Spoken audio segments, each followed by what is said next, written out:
Assalamualaikum warahmatullahi wabarakatuh. Anak-anakku semuanya, anak-anak hebat kelas 6B Igusti Ngurah Rai. Dalam video kedua kali ini, Pak Aris akan menyampaikan materi bahasa Indonesia yang masih bersumber dari LKS yang kalian miliki. Oleh karena itu, langsung saja silakan kalian buka LKS pada halaman 66 dan dengan mengucapkan Bismillahirrahmanirrahim, kita mulai daring bahasa Indonesia lewat video ini. Anak-anakku semuanya, coba kalian perhatikan pada halaman tersebut. Apa tema pelajaran kita hari ini? Pokok bahasanya adalah tentang cerpen atau cerita pendek. Namun, sebelum kita mengulasnya, alangkah baiknya kita membuka hasanah pengetahuan kita tentang jenis-jenis cerita yang kita temukan di Indonesia. Nah, berdasarkan runut kronologi dan sifatnya, cerita dibedakan menjadi dua. Yang pertama adalah cerita rakyat atau dongeng. Yang kedua adalah cerita modern. Apa yang dimaksud dengan cerita rakyat atau dongeng? Yaitu cerita yang dikisahkan secara turun-temurun oleh nenek moyang kita yang masih kita temukan hingga saat ini sebagai salah satu warisan budaya sastra di Indonesia. Adapun cerita modern adalah cerita yang mengisahkan tentang kejadian-kejadian yang dapat kita temukan dalam kehidupan kita saat ini. Nah, untuk cerita rakyat atau dongeng dibedakan menjadi 4 jenis. Yang pertama adalah legenda. Legenda adalah cerita rakyat yang mengisahkan tentang asal-usul kejadian suatu tempat atau daerah. Di Indonesia, cerita jenis legenda ini cukup banyak. Yang paling terkenal salah satunya adalah legenda Gunung Tangkuban Perahu di Jawa Barat, yang mana tokoh utamanya adalah Sangkuriang dan Dayang Sumbi. Cerita jenis kedua adalah fabel. Dalam cerita ini, fabel yang merupakan cerita binatang dapat berkomunikasi, berbicara seolah-olah seperti manusia yang akhirnya membentuk suatu cerita yang menarik. Contoh cerita fabel yang cukup terkenal adalah cerita Si Kancil dan Buaya. Yang ketiga adalah mite atau mitos. Kata mite atau mitos itu merunut pada kisah yang berhubungan dengan kepercayaan yang berlaku pada masyarakat setempat. Contoh mitos yang cukup terkenal di Indonesia adalah mitos tentang keberadaan Ratu Pantai Selatan atau Nyi Roro Kidul. Nah, yang keempat adalah sage. Sage ini merupakan cerita rakyat yang berisikan sejarah, mengisahkan tentang perjuangan seorang tokoh.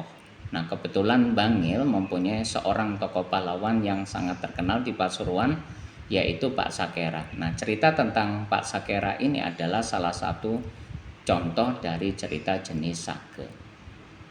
Nah, kita sekarang fokus pada pembahasan tentang cerpen. Cerpen itu kepanjangannya cerita pendek ya, anak-anak.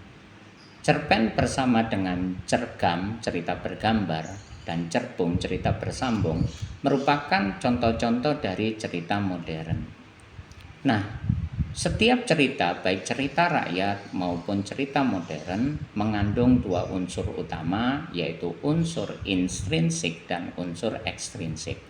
Apa saja unsur intrinsik itu? Unsur intrinsik meliputi tema, kemudian yang kedua tokoh dan perwatakan, kemudian yang ketiga alur atau plot, yang keempat adalah latar atau setting, dan yang kelima adalah amanat atau pesan moral. Nah, khusus tentang unsur intrinsik yang akan kita bahas di video ini hanya tentang amanat atau pesan moral. Bagaimanakah kita dapat menemukan amanat atau pesan moral dari suatu cerita? Ada 4 langkah yang harus diikuti. Yang pertama, bacalah, simaklah cerita itu secara teliti.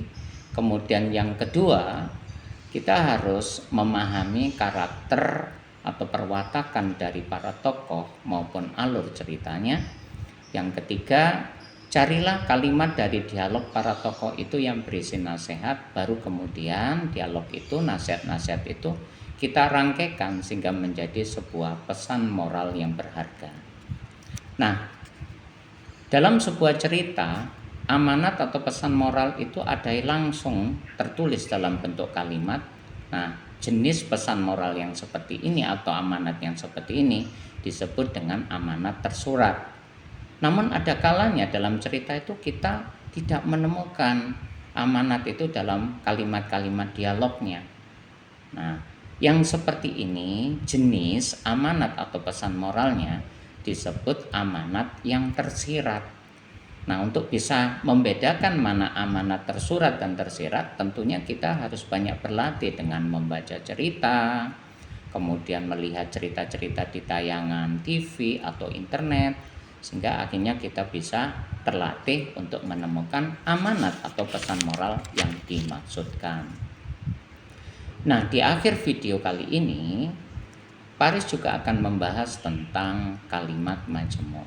Anak-anak, kalimat majemuk itu pengertian sederhananya adalah kalimat yang dibentuk dari gabungan dua kalimat atau lebih.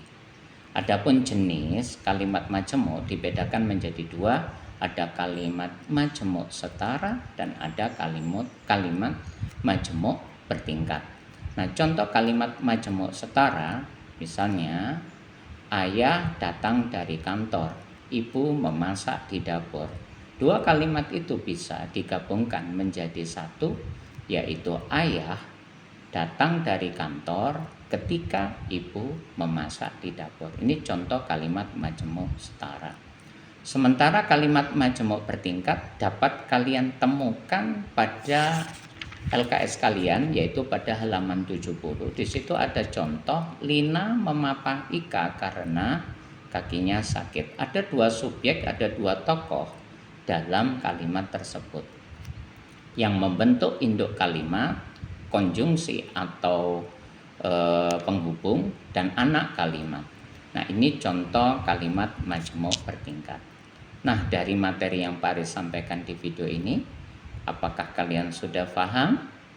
Nah, untuk melatih pemahaman kalian dari materi yang Paris sampaikan di video ini, silakan kalian kerjakan latihan soal pada LKS halaman 71 dan 72. Paris cukupkan sampai di sini, semoga bermanfaat. Assalamualaikum warahmatullahi wabarakatuh. Selamat belajar.